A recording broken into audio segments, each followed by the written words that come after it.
Assalamualaikum warahmatullahi wabarakatuh. Sejil, yang secara harfiah berarti batu neraka, merupakan rudal pertama yang digunakan Iran secara langsung dalam konflik bersenjata terbuka antara Iran dan Israel.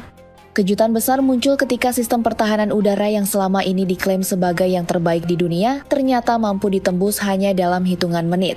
Sistem-sistem seperti Iron Dome, David Sling, dan jaringan pertahanan Eropa yang disebut-sebut canggih pun terbukti tak mampu menahan serangan tersebut. Kepanikan merebak ketika rudal Sejil mulai meluncur. Ini bukanlah simulasi atau uji coba, melainkan serangan nyata. Kota Tel Aviv diserang, Haifa dilumpuhkan. Yang membuat situasi semakin mengejutkan adalah kenyataan bahwa serangan ini tidak dilakukan melalui kelompok perantara seperti Hizbullah atau dari wilayah Yaman, melainkan langsung diluncurkan dari wilayah Iran. Meskipun terdengar mustahil, keberhasilan rudal ini dalam operasi OTP-3 menandakan bahwa Israel dan sekutunya tidak memiliki banyak waktu untuk merespons. Sebelum membahas lebih jauh mengenai keunggulan teknis Sejil, ada satu fakta penting yang menjadikannya hampir tak terkalahkan. Sejil merupakan rudal balistik jarak menengah, intermediate range ballistic missile, pertama buatan Iran yang menggunakan bahan bakar padat 2 tahap. Pengembangannya telah dimulai sejak akhir tahun 1990-an dan uji coba pertamanya berlangsung antara tahun 2008 hingga 2009. Dengan panjang sekitar 18 meter dan diameter 1,25 meter, rudal ini memiliki berat peluncuran mencapai 23.600 kg. Desain 2 tahap berbahan bakar padat memungkinkan peluncuran yang jauh lebih cepat dibandingkan dengan sistem berbahan bakar cair seperti Shahab 3, yang membutuhkan waktu pengisian bahan bakar lebih lama dan lebih mudah terdeteksi. Nama Sejil sendiri diyakini berasal dari istilah dalam Al-Quran, tepatnya pada surah Al-Fil ayat keempat. Dalam ayat tersebut, Sejil merujuk pada batu dari tanah yang terbakar yang dikirim oleh Allah melalui burung ababil untuk menghancurkan pasukan Raja Abraha. Nama ini tidak hanya membawa nilai simbolis, tetapi juga menggambarkan daya hancur dahsyat dari rudal tersebut dalam konteks peperangan modern.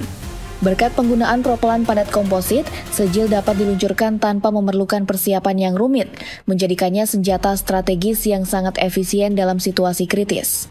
Jenis bahan bakar padat yang digunakan pada Sejil memungkinkan rudal ini untuk siap diluncurkan hanya dalam hitungan menit setelah menerima perintah.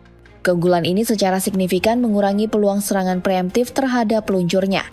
Jangkauannya mencapai antara 2.000 hingga 2.500 km, menjadikannya mampu menghantam seluruh wilayah Timur Tengah, termasuk Israel, bahkan mencapai kawasan sekitar Tel Aviv dalam waktu kurang dari 7 menit jika ditembakkan dari fasilitas di Natanz. Dengan kecepatan yang diperkirakan melebihi Mach 12 saat fase re-entry, Sejil tergolong sebagai rudal hipersonik.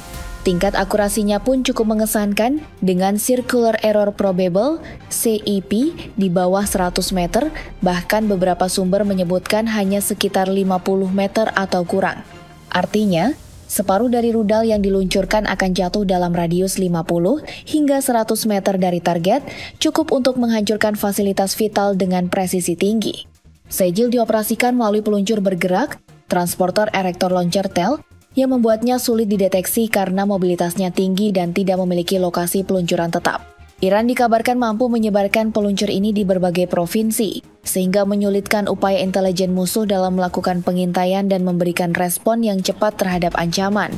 Salah satu kemampuan unggulan Sejil adalah kemampuannya bermanuver pada fase re-entry.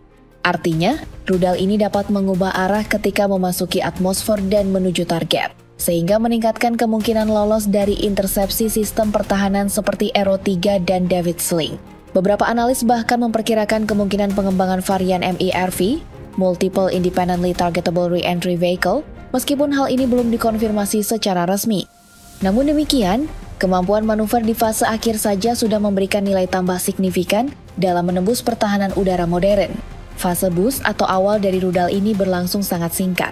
Karena menggunakan propelan padat, rudal dapat melaju dengan percepatan tinggi tanpa perlu pengisian bahan bakar yang memakan waktu, sehingga menyulitkan radar musuh untuk mendeteksi peluncuran secara real-time.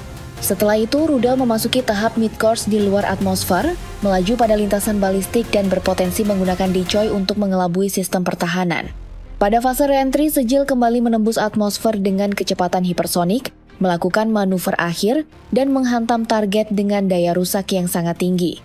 Kombinasi kecepatan ekstrem dan kemampuan perubahan jalur pada tahap ini menjadikannya sangat sulit untuk dicegat oleh sistem pertahanan konvensional.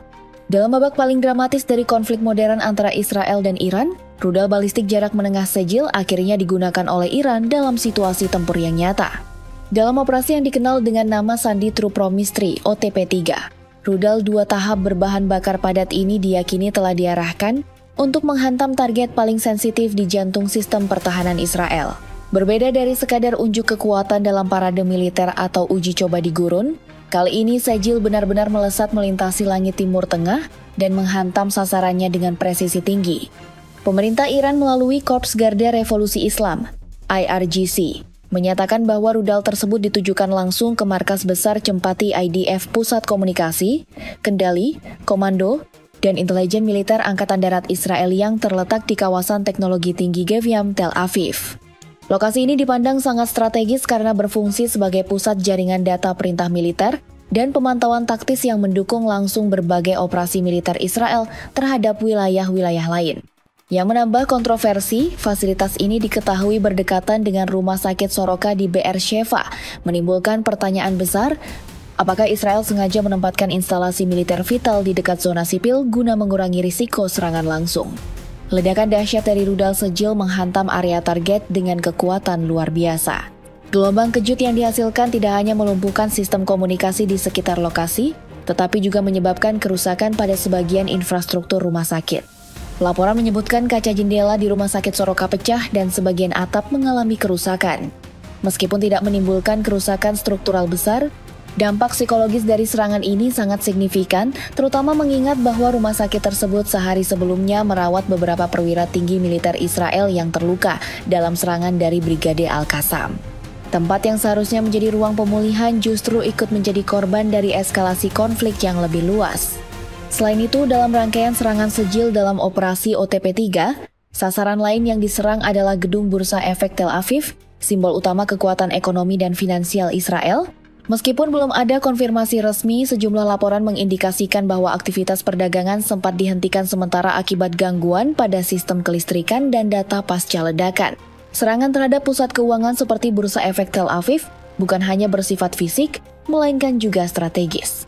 Serangan ini menanamkan rasa tidak aman di kalangan pelaku bisnis dan menggoyahkan persepsi internasional terhadap stabilitas internal Israel. Dampaknya jauh melampaui kerusakan bangunan. Ia menciptakan ketidakpastian sistemik yang berisiko mengganggu kepercayaan investor terhadap ekonomi nasional. Salah satu momen paling krusial dalam operasi True Promise 3 (OTP-3) adalah terekamnya sistem pertahanan Iron Dome saat menembakkan rudal pencegat di detik-detik terakhir menjelang benturan. Peristiwa ini menjadi bukti bahwa rudal Sejil berhasil melampaui fase deteksi awal sistem pertahanan Israel. Padahal, sistem seperti Arrow 3 dan David Sling dirancang khusus untuk menghadapi ancaman rudal balistik semacam Sejil. Namun insiden ini justru membuka fakta adanya celah signifikan dalam sistem pertahanan berlapis yang selama ini dianggap unggul. Arrow 3 tidak menunjukkan respons yang cukup cepat terhadap ancaman tersebut. Sementara David Sling, yang diklasifikasikan sebagai pertahanan menengah, tampaknya kewalahan menghadapi kecepatan reentry Sejil yang diperkirakan melebihi Mach 12. Iron Dome yang biasanya digunakan untuk menghadapi roket-roket kecil dari Gaza terpaksa, dikerahkan untuk mencoba memotong lintasan rudal hipersonik tersebut. Hal ini menunjukkan tingginya tingkat darurat dan kebingungan yang terjadi dalam sistem komando pertahanan Israel saat serangan berlangsung.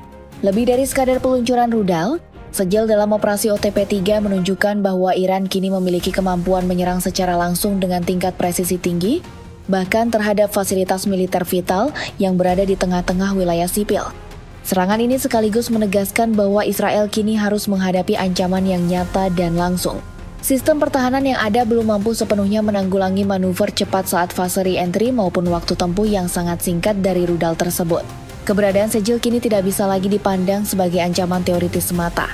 Ia telah menjadi kenyataan operasional yang mampu mengguncang jantung kekuatan militer dan ekonomi sebuah negara hanya dalam satu hentakan. Operasi ini menandai babak baru dalam eskalasi konflik regional, ketika perang rudal bukan lagi sekadar simulasi, tetapi aksi nyata di lapangan.